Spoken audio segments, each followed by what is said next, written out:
Hello, hello, hello. It's finally here. I'm so sorry this took me so long, but what I ultimately ended up doing is preparing multiple videos. So today I have Nutrition Label Reading 101, which what we're going to do is just compare nutrition labels from what I would consider junk food to what I would consider quality food. And we're going to look at meat and all kinds of things. But before we get started, I want you to look at this picture that I've included on this cover page. This nutrition facts information is what most people go and look at, and they think that that's all the information that they need to know. And while there's very valuable information here about your macros, which are your protein, your carbohydrates, and your fats, that's really good information if you're tracking your macros, which I hope that you are. But that is not all the information you need to know. You really, really need to pay attention to the ingredients that are in your products. And I'm going to show you why starting right now. Let's look at this pork. So we have here Johnsonville Italian sausage hot, and then we have Applegate's Italian sausage that has spices in it too. The Johnsonville Italian sausages are just loaded with chemicals that I would not want to put in my body, and I'm going to tell you why. First of all, one of the top 3 ingredients, which are the primary ingredients in the sausage, is corn syrup. Why do you need corn syrup in your meat? You don't. It actually takes away from the flavor of the meat and makes it sweet, which makes you want more of it. That's the reason that they put the sugar in there. It also has more sugar in the less than 2% category with the dextrose.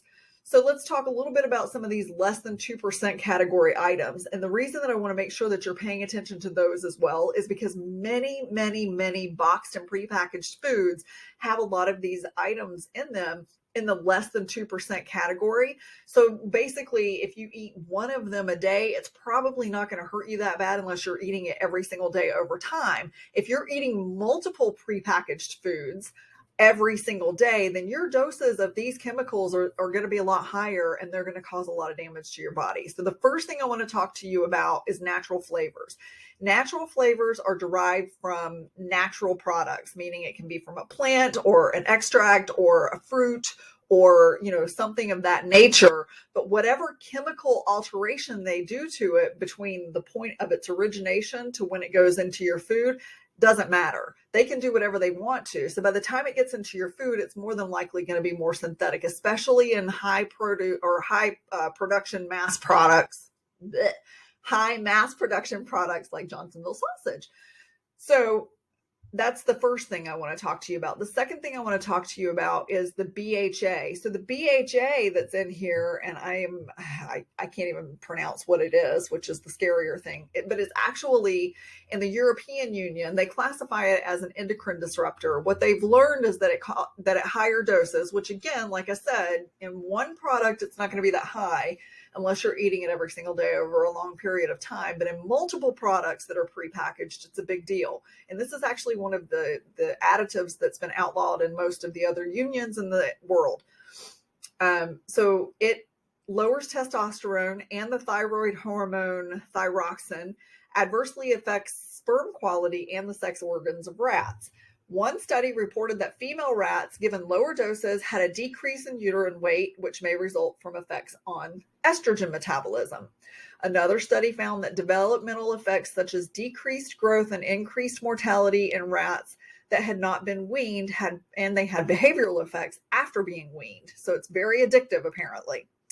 So then we have this propyl gallate, which I had never heard of. So I had to look into that. And it's a preservative that is used in meats primarily that have edible fat. So sausages and beef and, anything that has a lot of edible fat in it. Chicken, if you're using sausages, making it into a sausage. And basically what this chemical does, because it's not natural, it's a chemical that is, designed in a laboratory, and it basically stops the deterioration of the meat, keeping it from becoming rancid. Well, I'm sorry, but food is supposed to go bad. It's supposed to go bad so that you know not to eat it, or so that you are, aware that it's going bad. And if you have chemicals in your food that keep it from going bad, that's really not good.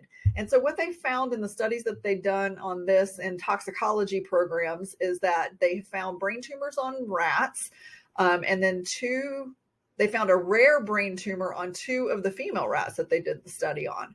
They also Let's see, these findings do not establish a causal link between propylgallate and cancer, but they raise important questions about whether this chemical should be considered safe. A 2014 opinion by the European Food Safety Authority, again, we're back in Europe, concluded that the available reproductive studies on propylgallate are outdated and poorly described. In addition, there is incomplete data on whether propylgallate is an endocrine disruptor, but some evidence suggests that it may have estrogenic activity. And higher estrogen in women especially can be really, men too, can be really dangerous on us.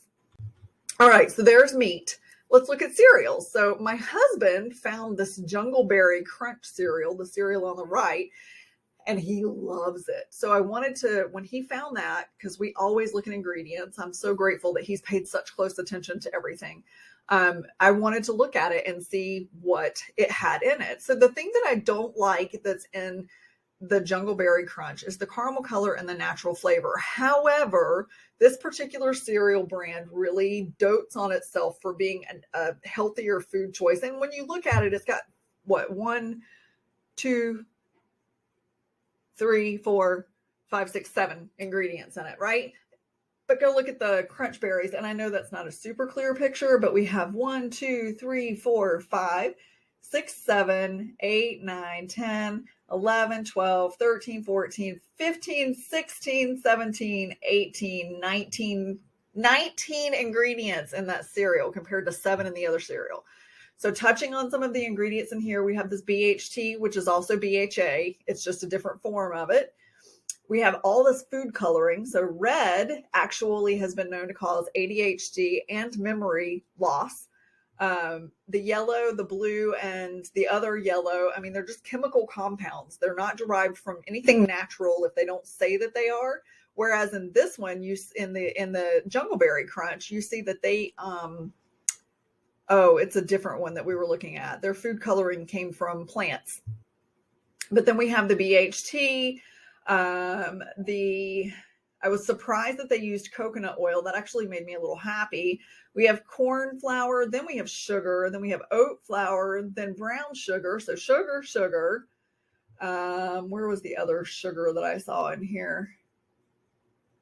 Oh, that must have been it. Okay. So anyway, natural and artificial flavors. So you have 2 potential chemical flavorings added to it. Here's another cereal, the Cocoa Puffs versus his favorite Cocoa Puff.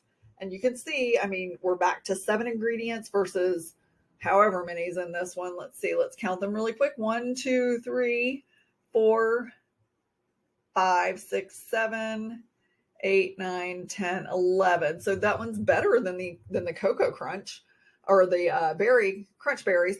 But what I want to talk to you about this is the canola oil. So canola oil, as soon as canola oil is exposed to light, it immediately starts to release free radicals in it. So when you put that in your body, those free radicals attach to your cells and they do damage, damage to the mitochondria, keeping the nutrients that your cells need from being able to get into it, because your cell thinks that something is wrong and it will actually reject anything healthy trying to come into it and eventually die.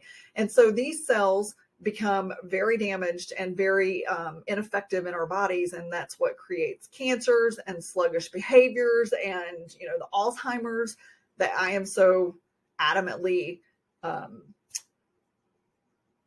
talking to people about. I can't think of my own words right now. I'm just in my own head. So seed oils and vegetable oils are highly, highly refined, and they're very dangerous.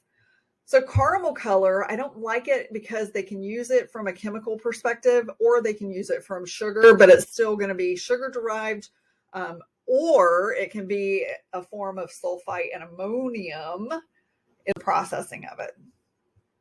Okay, sauces. So you have Frank's Red Hot Wings sauce, which is the most popular in-home wing sauce that we find today.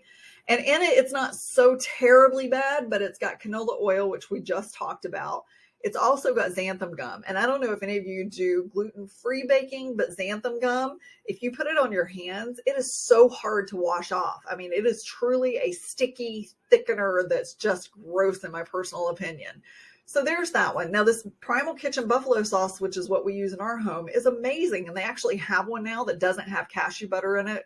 So you can actually, if you're nut intolerant or allergic, they have one now that you can use that doesn't have nuts in it. But look at the ingredient difference here. So we have natural butter type flavor in the red hot wing sauce, plus the xanthan gum, plus the canola oil, which all of those make me leery to even put in my face. And then you have, the spices, cashew butter, avocado oil, which is probably one of the best oils, that and coconut oil that you can use. And then your seasonings. Then we have gravies. So looking at these two, I just want to touch on this very quickly. If you look at the ingredients list on the Heinz turkey gravy, you have cornstarch, which certainly doesn't meet keto, but the tapioca starch in the Primal Kitchen doesn't meet keto either. We're not big gravy eaters in our family, but I still want to make sure that you're aware because a lot of people love gravy. So we have bleached wheat flour, which is horrible for you. And then what else was in here? I don't know what disodium guanylate is. Disodium inosinate is. Natural flavors, which we've talked about. Maltodextrin. Okay, let's talk about maltodextrin for 30 seconds. Maltodextrin is a natural flavor, and it actually gets qualified as natural flavor quite frequently. If you see that and you don't see maltodextrin, there's a good chance that that's what it is. Maltodextrin, so sugar has or anything sweet, they have their own scale of sweetness. And I really need to know what that's called. But the scale for sugar is 52. The scale for maltodextrin is 104. It's twice as sweet as sugar and twice as addictive as sugar, but they are able to put it in foods and not classify it as a sugar. So if you were to look at the facts on this, the nutrition facts label on this, you would not see that sugar is included in there because it is technically not a sugar, but it's twice as sweet as sugar. And then down here, there's soybean oil. Soybeans are highly estrogenic, and that it's not the good estrogen. So that is also something that can really do some damage to our cellular integrity. Okay. And then on the Primal Kitchen side, we have, there's some sweetener in here. There's coconut blossom nectar, which is sweet. But the tapioca starch is the only thing in the Primal Kitchen gravy that makes me kind of say, All right. So let's talk about cholesterol for a second, because of course, when we're looking at things that are higher in fat, it makes us go, oh my gosh, but cholesterol. So these are some of the problems that we can see when we have low cholesterol, when we're eating a low cholesterol diet. Depression is number one.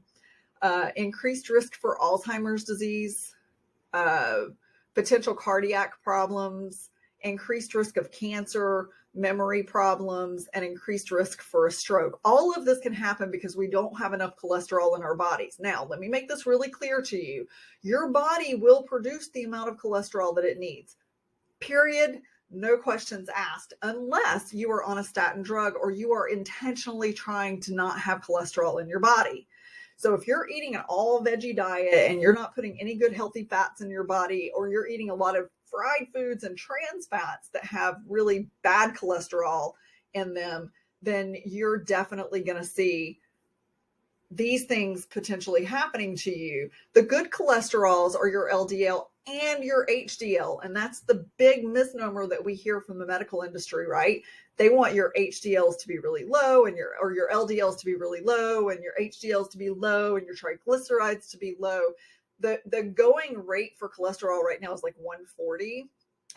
My cholesterol runs around 300. My triglycerides need to be under 100. So I try to keep them around 75, which can be kind of hard. But I do keep an eye on my cholesterol. But the triglycerides are what you need to worry about, because that is what gets elevated from trans fats. You want your HDL to be high. And when I say high, it needs to be above 55. And you want your LDLs to be, in the high 100s to the mid to high 200s. I mean, granted, the high 100s. Is that right? Yeah, the high 100s to the low 200s. Anywhere in there where your total cholesterol is between 200 and 300, you're fine. You're fine. Don't let those doctors throw you on statin drugs because they actually raise your blood sugar. So this is it. I just want you to know, if you're looking at keto and you're scared for any of these facts that we just went through on ingredients, it can be tricky. There's a lot of products out there on the market that are not keto. So I want you to pay attention to your ingredients list for that reason. And then I'm going to continue to talk to you constantly about nutrition from other perspectives too. Next video, we're going to look at keto ingredients that you need to look for. And then I'm going to have another video that's going to talk about keto ingredients that you need to avoid. So get ready, because in the next 2 weeks, you got 2 more ingredient list videos coming your way. And if you have anything you want to see, you let me know.